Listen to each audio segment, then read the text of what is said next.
we commence a new financial year, I've got a vital question for SMSF trustees. If something were to happen to you, what would happen to your SMSF?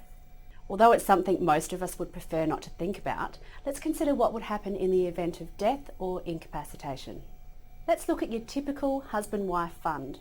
Where one member dies, legislation states that the SMSF needs to appoint a second trustee within 6 months. It actually depends on the trustee and can be an even shorter period than this. Now this creates an administrative nightmare because all of the fund assets need to have the name changed to reflect the change of trustees, which is something most people don't want to have to deal with at that point in time. So my question is, who's going to become the second trustee? Now consider carefully when appointing a second trustee because they have the same legal rights and responsibilities as the trustee that's also the member in the fund. So given this responsibility, will appointing one family member over the other create rivalry among siblings? What happens in the event of a blended family or where children and parents simply don't get along? Who has ultimate say over who's appointed in this role if it's something that nobody's actually ever discussed? Or is appointing a corporate trustee, which allows for a single member, single trustee, a better option at this time to avoid any future conflict? There's a widely talked about case called Katz versus Grossman. In this scenario, the deceased had a son and a daughter, and in his estate he provided that half of his estate go to the son and half go to the daughter. Part of this estate was $1 million in an SMSF. Following his death, the SMSF fell into the control of his daughter.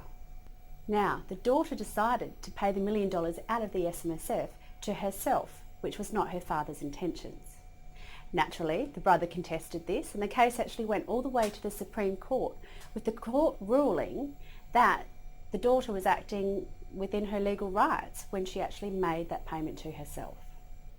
And so this case highlights the importance to consider who's going to take control in the event of death, and to also highlight the need for a death benefit nomination on file for any SMSF. Now, death isn't the only time where disputes can arise. As SMSF members age, there are occasions where, due to ill health, a member can no longer fulfil their duties as a trustee. In this event, they need to appoint a power of attorney to act on their behalf.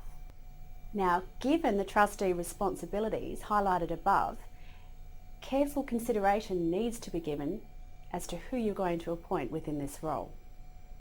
My advice is quite simple. Take control of your affairs, not just now or for the next year, but for the inevitable. All of these issues outlined today can be avoided simply with proper planning. The investment made to structure your affairs properly and protect your estate up front may result in huge savings in the future. I'm Olivia Long, Chief Executive Officer, Super Guardian. If you'd like to discuss any aspect of the Bell Direct SMSF offering, please feel free to call us.